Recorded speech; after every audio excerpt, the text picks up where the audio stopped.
Tiba-tiba ia terbangun karena sesuatu menjilat wajahnya.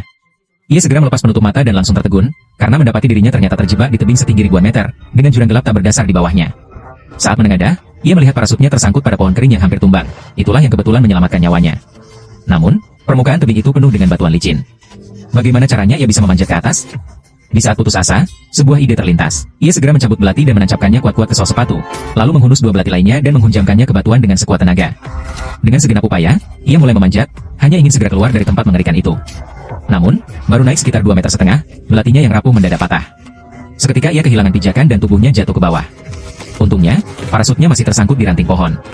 Baru saja ia hendak bersandar pada tebing untuk menenangkan diri, pohon kering itu mulai retak, tak sanggup menahan beban. Dengan sigap ia membelitkan tali parasut, lalu mencabut belati dan dengan panik memotong tali tersebut. Di saat genting, sebelum ranting benar-benar patah, ia berhasil memutuskan tali itu dan selamat sekejap sebelum pohon tumbang.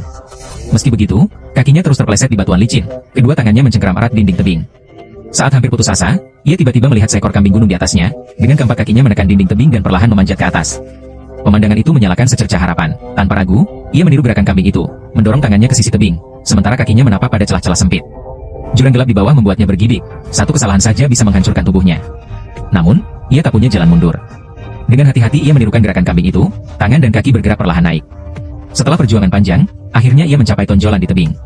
Baru saja hendak bernapas lega, batuan di bawah kakinya tiba-tiba runtuh dan hancur ke dalam jurang. Secara refleks ia melompat dan terus memanjat ke atas. Melihat kesempatan, ia nekat meloncat ke arah kambing gunung. Tubuhnya terangkat ke udara, kedua tangannya berhasil mencengkeram puncak tebing. Saat itu tenaganya sudah hampir habis, ia bahkan tak sanggup lagi untuk terus memanjat. Tiba-tiba seekor kambing jantan pemimpin muncul di hadapannya, menatapnya dengan garang. Setelah mengendu sebentar dan sadar bahwa ia bukan bagian dari kelompoknya, kambing itu tanpa ragu langsung menubruknya.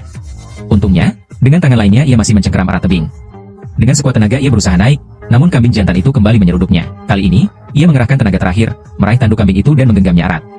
Kambing gunung yang merasa terancam panik dan mundur, menyeret tubuh pria itu ke atas tebing. Akhirnya ia berhasil duduk terengah-engah di tanah lapang, napasnya tersengal-sengal. Perlahan ia mengangkat tangannya, menyentuh lembut kambing yang tanpa sadar telah menyelamatkannya.